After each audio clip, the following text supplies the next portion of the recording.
ያው እኔም አመሰግናለሁ። የዘንድሮ 7ኛ ሀገራዊ ጠቅላላ ምርጫ ያው ዛሬ ተጀምሯል።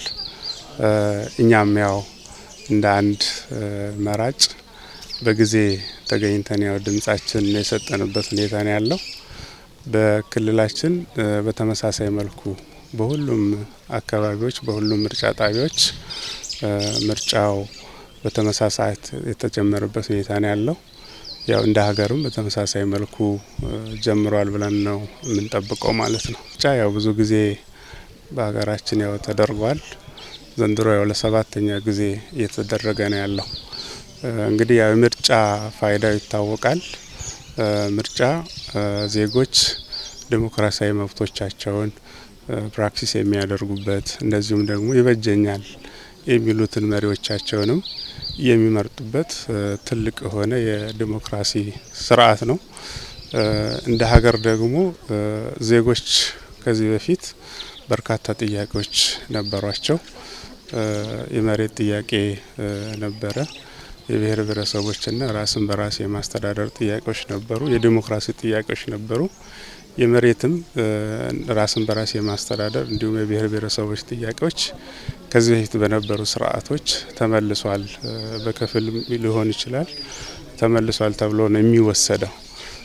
ነገር ግን የዲሞክራሲ ጥያቄ እስካሁን ድረስ የሀገራችን ሕዝቦች ጥያቄ ሆኖ የቆየበት እንደ ሀገር ዲሞክራሲያችን በጣም እንጭጭና ገና ልምምድ ላይ ያለ ነገር እንደመሆናችን መጠን ዜጎች ደግሞ ይህንን በትልቁ ይፈልጉታል ማለት ነው። እንግዲህ ያው የዘንድሮ የ7ኛው ጠቅላላ ሀገራዊ ምርጫ ዜጎች መብቶቻቸውን ልምምድ ከማድረግ ባለፈ እንደ ሀገር የዲሞክራሲ ስርዓትን የምናጸናበት ምዕራፍ ነው ተብሎ ነው የሚወሰደው። ለዚህ ደግሞ ከጅምሩ ምርጫው ፍትሃዊ እንዲሆን ተአማኒነት ያለው እንዲሆን ቅቡልነት ያለው እንዲሆን በስፋት እየተሰራበት ያለበት ሁኔታ ነው ያለው።